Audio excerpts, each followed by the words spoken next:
Ժողովուրդը գրում է, Նիկոլ Փաշինյանն արդեն հայտարարել է, որ հայ առաքելական եկեղեցին ազատելու է ամենայն հայոց կաթողիկոսից եւ անցել է գործնական քայլերի, սակայն իր ոչին համահունչ, ոչ իր դեմքով եւ ոչ իր ձեռքով։ Թերթը տեղեկացել է, որ բացի Իոնեսյանից այս գործով հաղորդում է տվել նաեւ մի քննիչ, արդեն քննչական գործողությունների արդյունքում, որի անունը ճշտվում է։ Նիկոլ Փաշինյանն իր քաղաքական պահանջները բավարարելու համար քննիչներին, դատախազներին, փաստորեն նաեւ Իոնեսյանին հանեց հոգեվորականների դեմ։ Թերթը տեղեկացել է, որ ԱԱԾ-ն 17 հոգեվորականի եւ ծառայողների տուն է մտել խոզարկության։ Միաժամանակ առգրավելով նրանց ընտանիքների անդամների, այդ թվում անչափահասների հեռախոսները, ապա բերման ենթարկելով բոլորին։ Թերթին իրավապահ շրջանակից հայտնի է դարձել, որ թեև Տեր Արամը ուղիղ ցուցմունքներ չի գրել իր վերադաս թեմի առաջնորդի առնչությամբ, սակայն ենթադրաբար սևագիր է տվել, որ կաթողիկոսի քրոջ որդին, մյուսները ով ինչ դերակատարում ունեն թեմում, ինչով են զբաղված եւ այլն։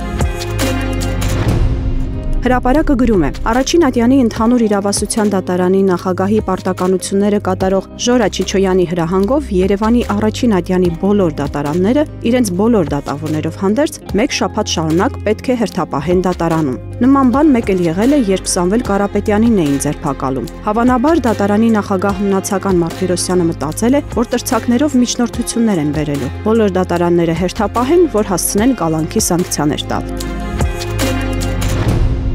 Փաստը գրում է. Դուշանբեում կայացած ԱՊՀ գագաթաժողովի ընթացքում Նիկոլ Փաշինյանի եւ Ռուսաստանի նախագահ Վլադիմիր Պուտինի միջև ծավալվել էր բանավեճ հայ-ռուսական առևտրաշրջանառության թվերի շուրջ։ Մի շարք փորձագետներ ցույց են դնում ուշագրավ պատկեր։ Ըստ Հայաստանի վիճակագրական կոմիտեի պաշտոնական տվյալների 2024 թվականին Հայաստանի եւ Ռուսաստանի միջև առևտրաշրջանառությունը կազմել է 12 միլիարդ 401 միլիոն 604 հազար դոլար։ Այսպիսով 2024 թվականը դարձել է պատմական առավելագույնը, գրանցելով գրեթե կրկնակի աճ 2023 թվականի համեմատ։ Միաժամանակ ըստ 2025 թվականի օգոստոսի տվյալների իրական առևտրաշրջանառությունը կազմել է մոտ 4.5 միլիարդ դոլար, մինչդեռ 2024 թվականի նույն ժամանակահատվածում այն կազմել էր 9.2 միլիարդ դոլար։ Այսինքն Փաշինյանը փաստացի կրճատել է տարին մինչև 8 ամիս շփոթելով թվերը եւ համեմատելով ոչ թե տարեկան, այլ 8-ամսյա ցուցանիշները։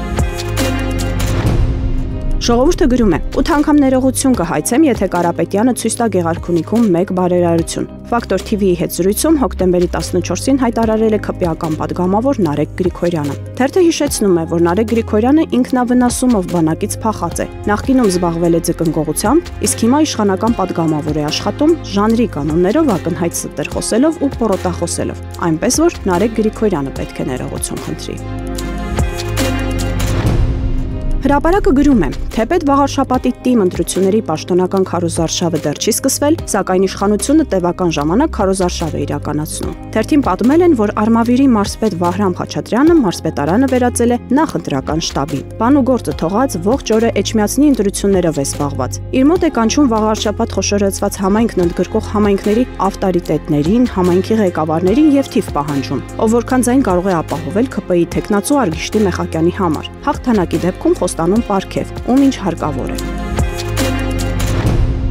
Հրապարակը գրում է. Մինչ կառավարության որոշ անդամների համար գերթանկարժեք ծառայողական մեքենաներ են գնում, Փաշինյանն ու իր ընտանիքն էլ շրջում են Շարասյունով, պարլամենտական կառավարման համակարգ ունեցող պետությունում օրենսդիրները վիճակահանությամբ են ծառայողական ավտոմեքենաներից օգտվում։ Ամիսներ առաջ, երբ Փաշինյանը ցուցադրաբար վերցրեց գերատեսչություններին ծառայող մեքենաների ցուցակը եւ գրիչով սկսեց ջնջել, կրճատել դրանք իբր խնայողության նկատառումներից ելնելով, շատերը հումոր էին անում։ Քո եւ կնոջդ մեքենաները կրճատի։ Ավելի լուրջ վերլուծողներն ասում էին, որ այդ որոշման արդյունքում աշխատանքը կազմակերպելու խնդիրներ կառաջանան։ Կրճատվեց նաև ազգային ժողովի ծառայողական մեքենաների թիվը եւ դրա արդյունքում ԱԺՄ հանձնաժողովներին ծառայող մեքենաները նվազեցին։ Հիմա երկու հանձնաժողովի մեկ ծառայողական մեքենա է սպասարկում։ Մինչ այդ յուրաքանչյուրին մեկ մեքենա էր հասնում։ Եվ որպեսզի հանձնաժողովները ռազմորկաներ չանեն, որոշել են, որ հերթով են օգտվելու ծառայողական մեքենայից։